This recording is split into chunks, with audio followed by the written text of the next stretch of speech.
You will hear a phone conversation between an estate agent and a woman wishing to rent accommodation. First, you have some time to look at questions 1 to 10.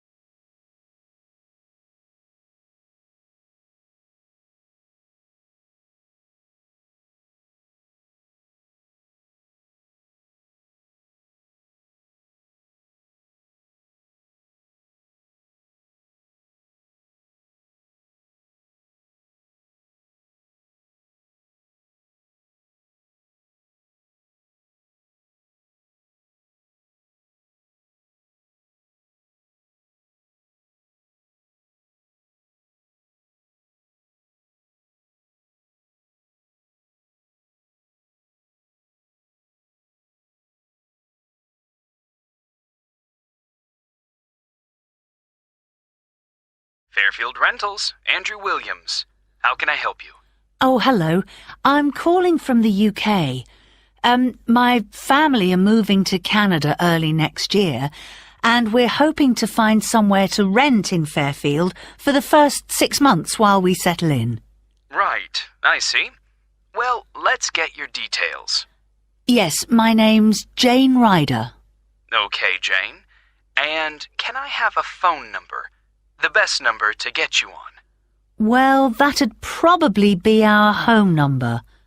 So, 0044 for the UK, and then it's 208 613 2978. All right. And an email address, please, so we can send you out all the information and forms. I think it's best if I give you my husband's email. He's sitting in front of a computer all day, so he can print stuff off and get it back to you sooner than I could. It's richard@visiontech.co.uk. I'll just spell the company name for you. That's VISIONTECH.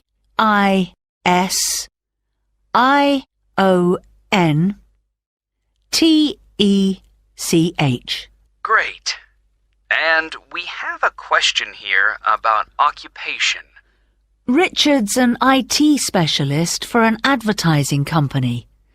They're transferring him to their Fairfield branch. Actually, just your job for now, thanks. Me? I'm a doctor at the hospital in our town. Okay, I'll put that down. Now, what kind of accommodation are you looking for? House? Apartment? An apartment, probably, as long as it has 2 bedrooms. There'll be me, my husband, and our 10-year-old son. And so with an apartment, you're less likely to get a garden. That's okay. But what about a garage? Is that something you'll want the apartment to have? Yes, that's definitely important. Okay, just a moment.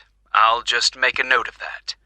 But, before we go on, I should probably say now that what we don't need is any furniture, because we'll be shipping all that over, and I don't really want to pay for storage while we're waiting to buy a house. Not a problem. I'll make a note of that.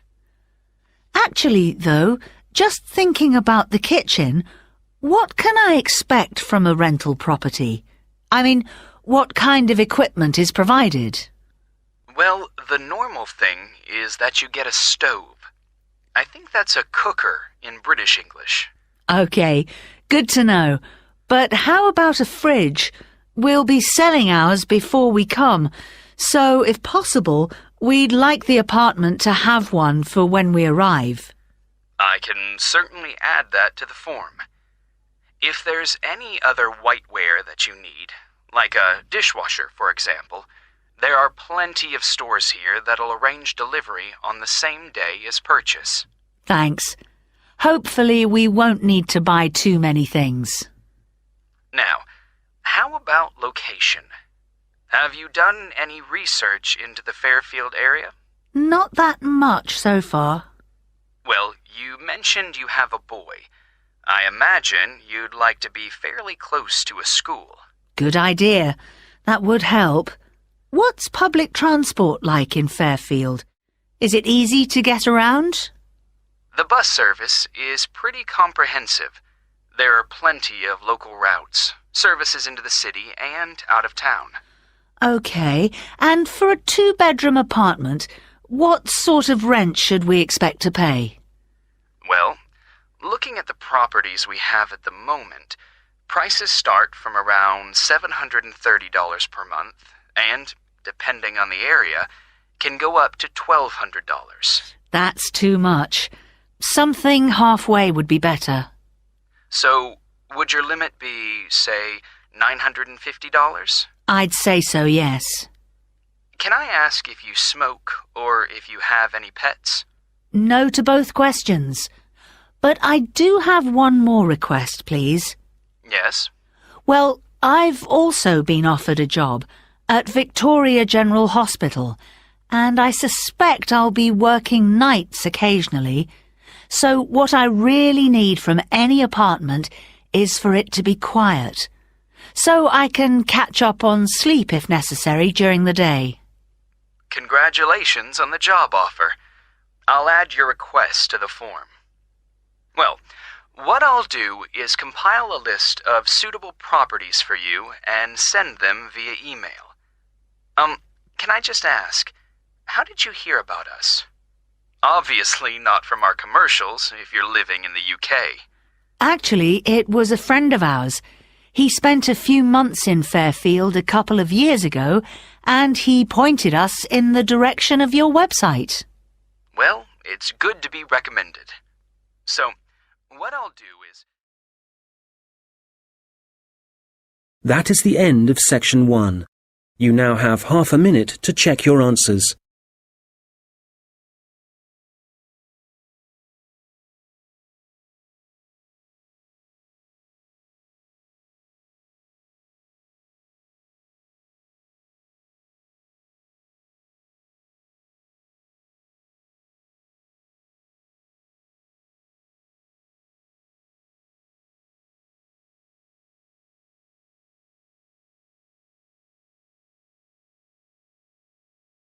Now turn to section 2.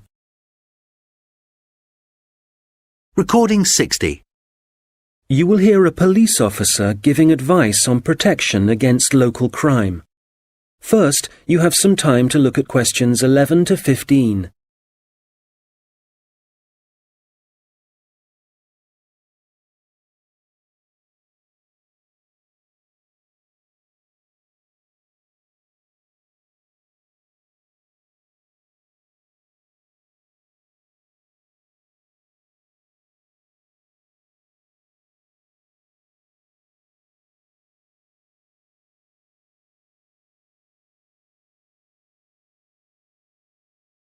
Well, good afternoon.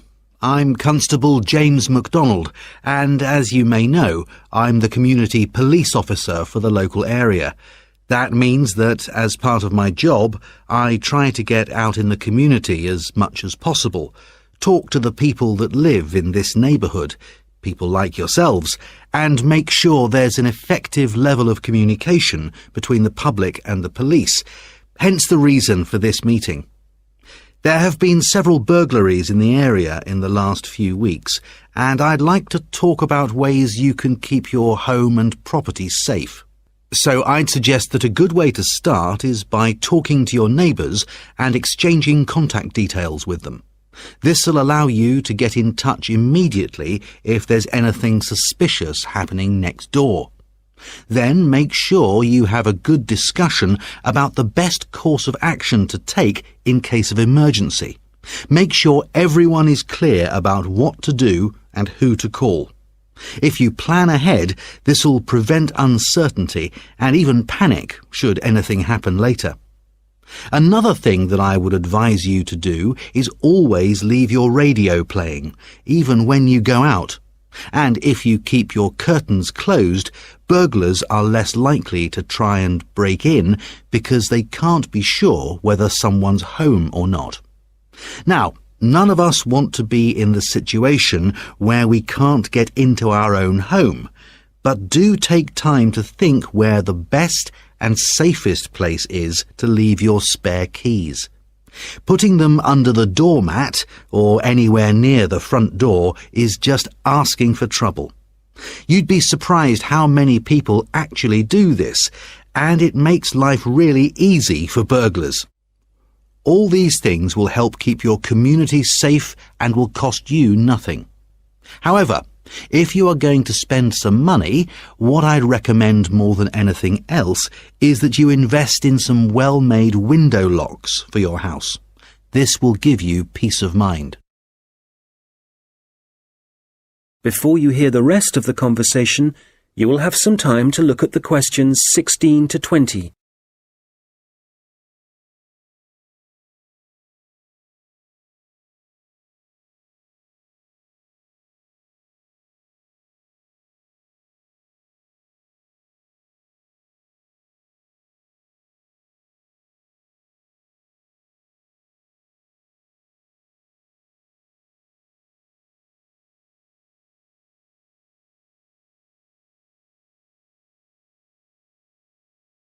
Now listen and answer questions 16 to 20.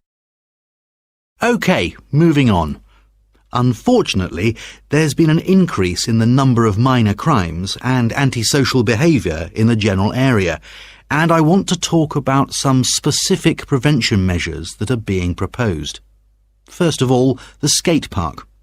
As you probably know, it's well used by younger people in our community, but unfortunately we're getting more and more reports of broken glass, making it especially dangerous for younger children. One possible solution here is to get rid of some of the trees and bushes around the park, making it more visible to passers-by and vehicles. If the vandals know they're being watched, this might act as a deterrent.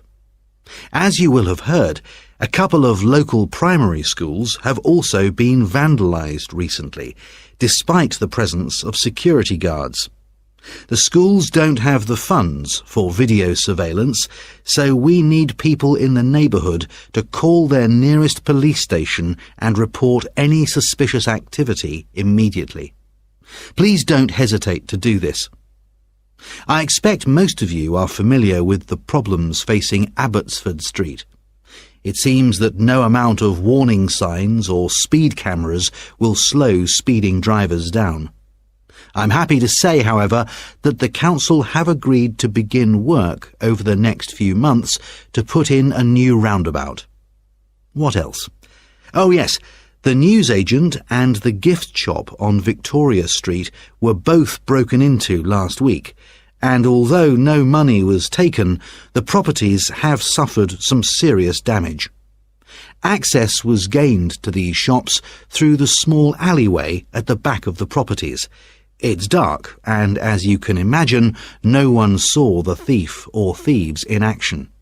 So we've been advising shop owners along there about what kind of video recording equipment they can have put in. We'll then be able to get evidence of any criminal activity on film. The supermarket car park is also on our list of problem areas. We've talked to the supermarket managers and council authorities, and we've advised them to get graffiti cleaned off immediately and get the smashed lights replaced. If you don't deal with this sort of thing at once, there's a strong possibility that the activity will increase and spread, and then it becomes... That is the end of section 2. You now have half a minute to check your answers.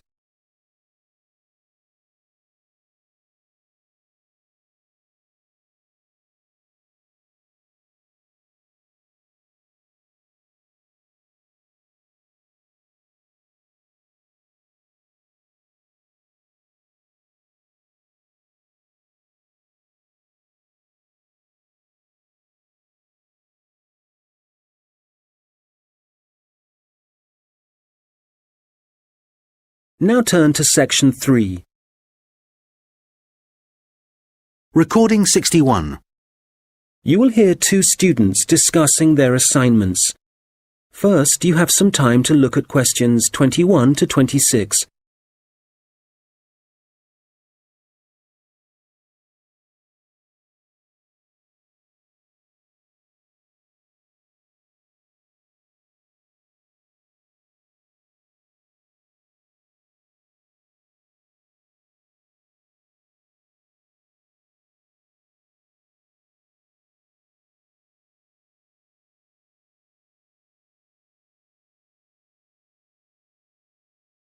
Hi, Mike. How's it going?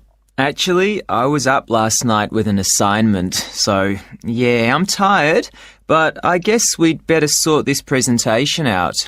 Well, we've done enough background reading, but I think we need to organise exactly what we're going to say about biofuels during the presentation, and the order.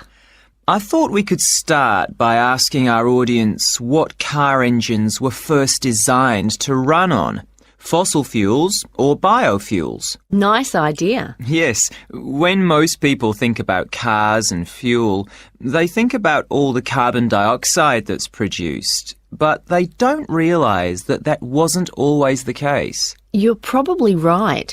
The earliest car engines ran on fuel made from corn and peanut oil, didn't they? Yes.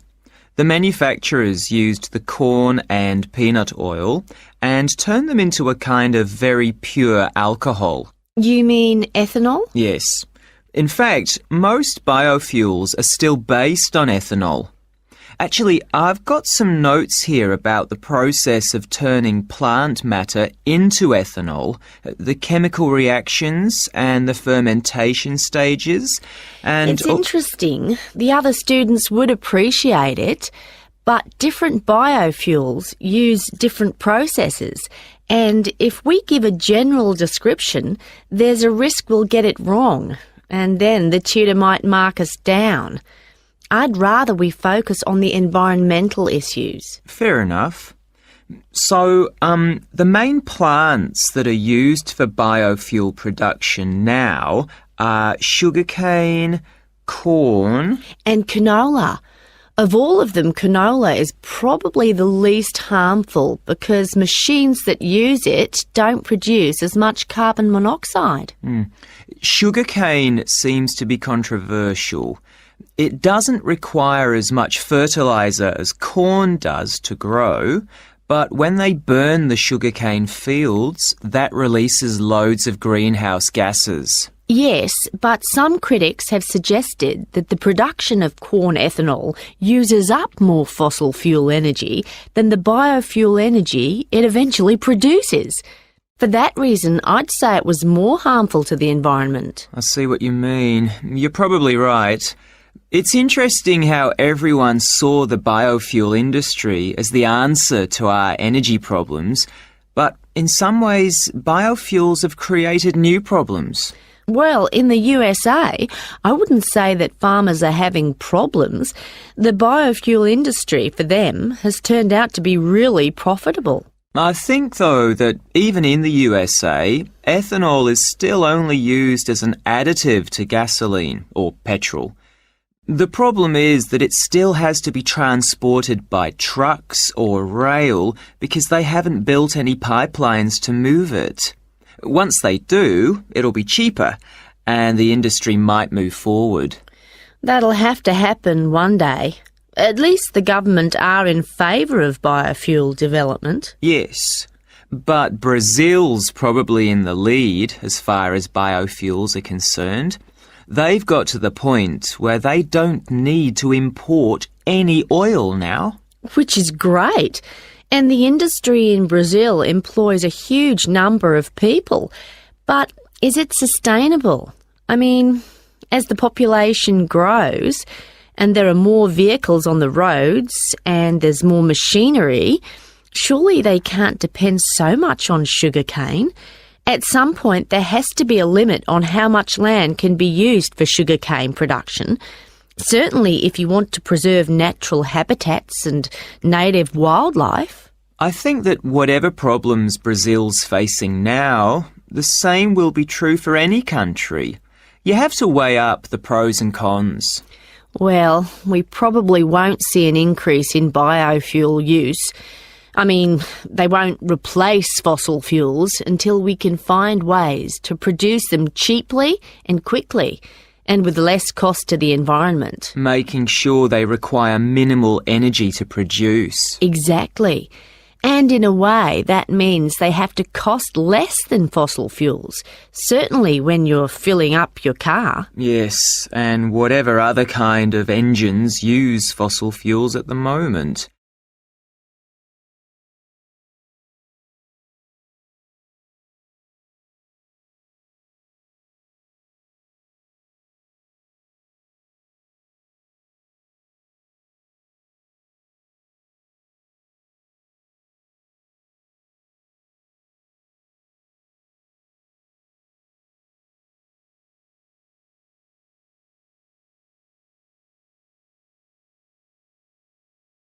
Now listen and answer questions 27 to 30.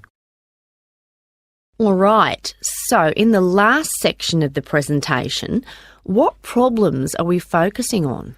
Well, we've already had a look at different types of pollution in the first section, so we can leave that out. But the biggest issue related to biofuels is that land is now being used to grow biofuel crops, and that's contributing to global hunger. Indeed. It doesn't seem right we're using corn to run cars when people can't afford to buy it to eat. Yes, let's talk about that. The other thing is that in some countries, the way that biofuel crops are grown and harvested still produces a great deal of pollution, really damaging to the atmosphere. OK, that's definitely an issue we should look at. Let's not finish on a negative note, though. Why don't we talk about the potential new sources of biofuel? So rather than corn and sugarcane, what other plants could be used? Good. Some companies are exploring the possibility of using wood and seeing how that can be used to make ethanol. Yes, and algae is another possibility. You can grow it in any water and it absorbs pollutants too. I read that. And grasses, they're another plant that researchers are investigating as a biofuel. And these kind of plants aren't used as food, which is why... That is the end of section 3. You now have half a minute to check your answers.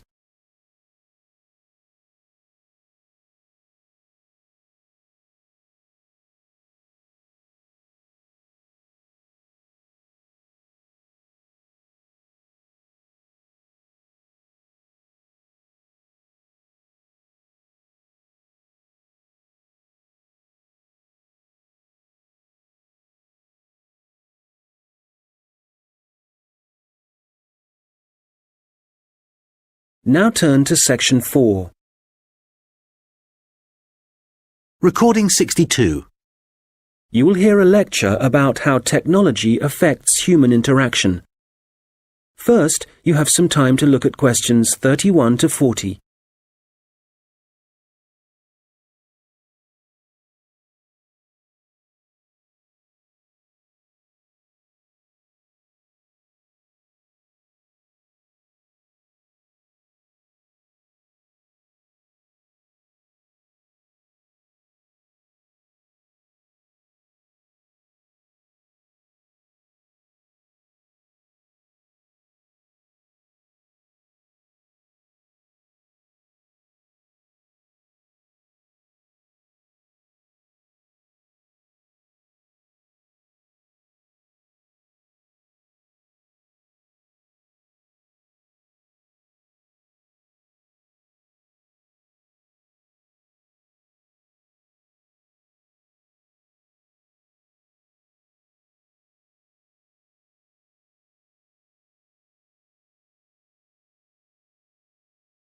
Good morning. Today, we're thinking about the way that technology is influencing our social structures and the way we interact with one another. Humans, as we know, have always lived in groups. Without this arrangement, our species would have died out long ago. But now, the way we see and define our group is changing. I'd like to start by mentioning the research of American sociologist Mark Granovetter in 1973. It was Granovetter who first coined the term weak ties, which he used to refer to people's loose acquaintances. In other words, friends of friends. His research showed that weak ties had a significant effect on the behavior and choices of populations, and this influence was something highly important in the fields of information science and politics, and as you can imagine, marketing also. So, these friends of friends, people we might spend time with at social or work gatherings, might not be like us, but they can still have a positive influence because we share the same sort of interests. That's enough to make a connection, and this connection can turn out to be more beneficial than we might suspect. An example of this, an example of how the connection can influence us, is when our weak ties get in touch and pass on details about jobs they think might be suitable for us. Well, since Granovetter first came up with this theory, his work has been cited in over 19,000 papers. Some of these studies have looked at how weak tie networks are useful to us in other ways. And one thing that seems to improve as a result of weak tie influence is our health.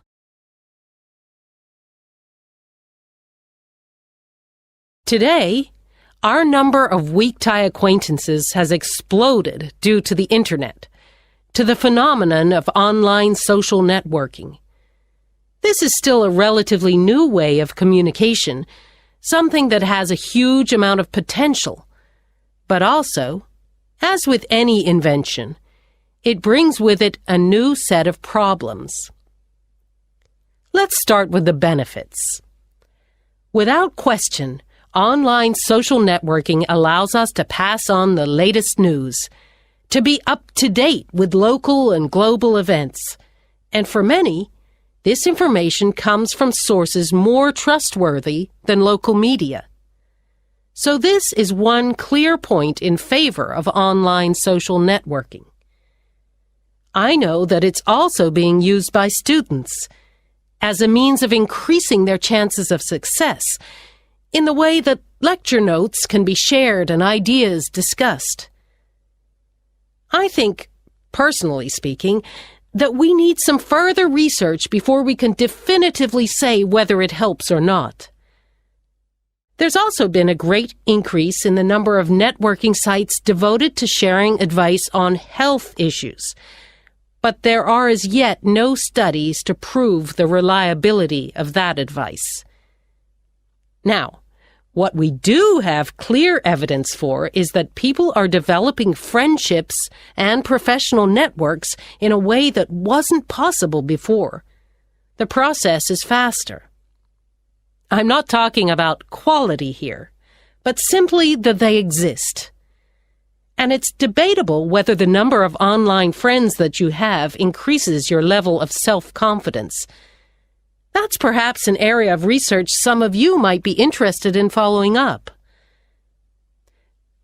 Turning to the problems, there are any number of articles connecting online activity to falling levels of physical fitness. But it's too easy to blame the Internet for our social problems. The poor grades of school children are also frequently linked to the time spent on social networking sites. But it would be naive to believe there are no other contributing factors. One real concern, however, is the increase in the amount of fraud, where, for example, people are using the personal data of others, which they've put online, for criminal purposes. This kind of activity seems likely to continue. And then, certainly for employers, online social networking sites have provided a great time-wasting opportunity, reducing productivity like never before, and I doubt they can put a stop to this habit, no matter what restrictions are in place. We'll come back to these issues in a minute, but I'd like to say something about the theories of Robin Dunbar, an anthropologist at Oxford University. Dunbar has found that the human brain has evolved in a way that means we can only give real attention to a particular number of people. 150, apparently. So, for example, if the number of friends on your online network is greater than that, according to Dunbar, this would imply the relationships are only superficial. Dunbar is not against online relationships, but he maintains that face-to-face interaction is essential for the initial creation of true friendship and connections. He's concerned that for young people, if their only experience of forming relationships is online, this doesn't allow them to form the ability or acquire the strategies for maintaining relationships. For example, in situations where negotiation or diplomacy is required, or where it's essential for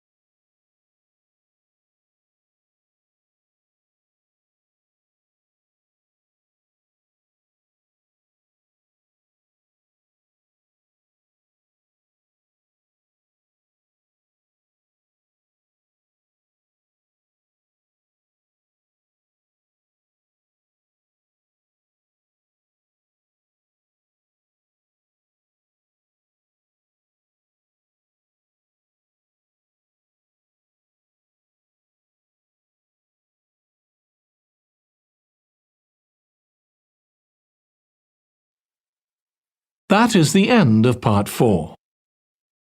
You now have 1 minute to check your answers to part 4.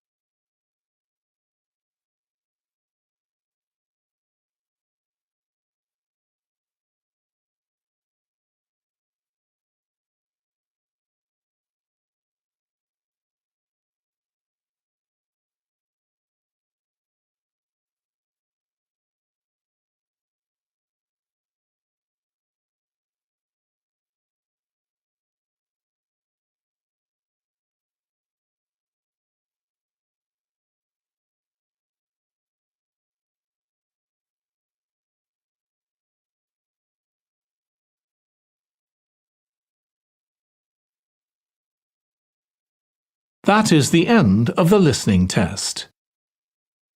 In the IELTS test, you would now have 10 minutes to transfer your answers to the answer sheet.